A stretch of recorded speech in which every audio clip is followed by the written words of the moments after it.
சரிகமபா நிகழ்ச்சியில இனியா பாடிட்டு இருக்கும்போதே நடுவர் இழந்து சென்றிருக்காரு அப்படிங்கிற தகவல் தான் சமீபத்தில தெரிய வந்திருக்கு.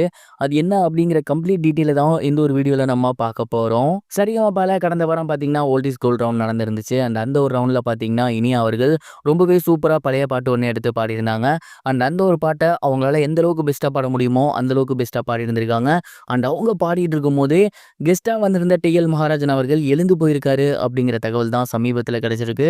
"என்னப்பா சொல்ற? நானும் தான் டிவியில பார்த்தேன். அந்த மாரிலாம் நடக்கவே இல்லையே!" அப்படின்னு நீங்க சொன்னீங்கன்னா, ஆக்சுவலி ஒரு பயங்கரமான சம்பவம் நடந்திருக்கு. அது எடிட்டிங்ல கட் பண்ணியிருக்காங்களாமா. என்ன நடந்திருக்கு அப்படின்னா, அந்த ஒரு இடத்துல இனியா அவர்கள் ரொம்ப சூப்பரா பாடிட்டு இருந்திருக்காங்க.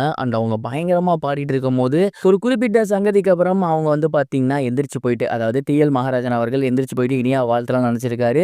ஆனா, அந்த ஒரு டைம் பார்த்தீங்கன்னா, அவங்களோட பாடல் வந்து கெட்டு போயிறக்கூடாது. அதாவது பாடிட்டு இருக்கும்போது அவங்க டிஸ்ட்ராக்ட் ஆகிடக்கூடாது அப்படிங்கிறதுக்காக அவரு மறுபடியும் வந்து பாதியிலேயே உட்கார்ந்து இருந்திருக்காரு. அதுக்கப்புறம் இனியா அவர்கள் முழுசா பாடுற வரைக்கும் அந்த பாடல கேட்டு, அதுக்கப்புறம் எந்திரிச்சு போய் பாராட்டலாம் அப்படின்னு வந்துட்டாராமா. இனியா அவர்களும் பாடி முடிச்சாங்க. இவருமே பார்த்தீங்கன்னா வாழ்த்து சொல்லியிருந்தாரு. இனியா அவர்கள் அந்த பாட்ட அவரு நெனச்ச அளவுக்கு முடிச்சிருந்தாங்க அப்படின்னா, கண்டிப்பா மறுபடியும் அவரு எழுந்து போயிட்டு அந்த இடத்துல இன்னும் சூப்பராவே அவரு வாழ்த்தி இருந்திருப்பாரு. ஆனா, அவரு நெனச்சு எந்திரிச்ச சங்கதிக்கு அப்புறம் இனியா ஒரு சில மிஸ்டேக்ஸ் பண்ணியிருந்தாங்க. அத ஜட்ஜஸ்மே வந்து அட்ரஸ் பண்ணியிருந்தாங்க. அந்த ஒரு காரணத்தினால தான் பார்த்தீங்கன்னா, அதுக்கப்புறம் அவரு எழுந்து போய் வாழ்த்து சொல்லல.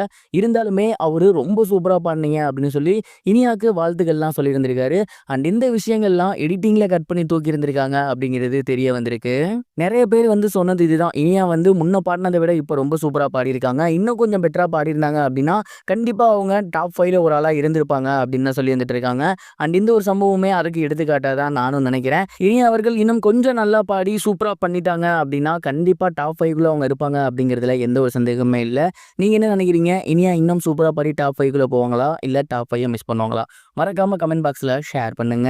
இது ஒரு புறம் இருக்க, நடிகர் சூர்யா அவர்கள் கருப்பு படத்தோட ரிலீஸ் தாமதமானதால பயங்கர அப்செட்ல இருக்காரு அப்படிங்கிற தகவல் தான் சமீபத்தில கிடைச்சிருக்கு. பிரபல நடிகரான சூர்யா அவர்கள் ஆர்ஜே பாலாஜி அவர்களோட சேர்ந்து கருப்பு அப்படிங்கிற படம் நடிச்சிருந்தாரு. இந்த ஒரு படம் பார்த்தீங்கன்னா, ரசிகர்கள் மத்தியில மிகப்பெரிய ஒரு எதிர்பார்ப்பு இருந்துச்சு. அதற்கு மிக முக்கிய காரணம் சாய் அபியங்கர் மியூசிக்ல இருந்தாரு. அது மட்டும் இல்லாம திரிஷா அவர்கள் இந்த படத்துல ஹீரோயினா இருக்காங்க. சூர்யா லாங் கேப்புக்கு அப்புறம் இரட்டை வேடம் போட்டிருக்காரு. இதெல்லாம் கண்டிப்பா இந்த படம் அவருக்கு மிகப்பெரிய கம்பேக்கா இருக்கும் அப்படிங்கிற மாரி எல்லாருமே நினைச்சிட்டு இருந்தாங்க. ஆனா சமீபத்தில இந்த படத்தோட ரிலீஸ் பத்தி டைரக்டர் என்ன சொல்லியிருந்தாரு அப்படின்னா, இந்த படத்தோட கிராபிக்ஸ் பணிகள் சரிவர முடியல. அந்த ஒரு காரணத்தினால இந்த படம் அடுத்த வருஷம் மார்ச்சுக்கு மேல தான் திரையிடப்படுது அப்படிங்கிற மாரி சொல்லியிருந்தாரு. சூர்யா அவர்களோட இந்த ஒரு படம் தீபாவளிக்கு வரதாக அனௌன்ஸ் பண்ணப்பட்டிருந்துச்சு. ஆனா அந்த ஒரு டேட்டுக்குள்ள வரல அப்படிங்கிறதுனால சூர்யா பயங்கர அப்செட்ல இருக்காராமா. நாட் ஒன்லி சூர்யா, அவங்களோட ஃபேன்ஸுமே பயங்கர அப்செட்ல இருக்காங்க. அட்லீஸ்ட் பொங்கலுக்காவது விட்டுருக்கணும். அதெல்லாம் தாண்டி மார்ச் அப்படின்னு போயிருக்குது ரொம்பவே ஏத்துக்க முடியாத ஒண்ணா இருக்கு. நீங்க இத பத்தி என்ன நினைக்கிறீங்க? இதையும் கமெண்ட் பாக்ஸ்ல ஷேர் பண்ணுங்க.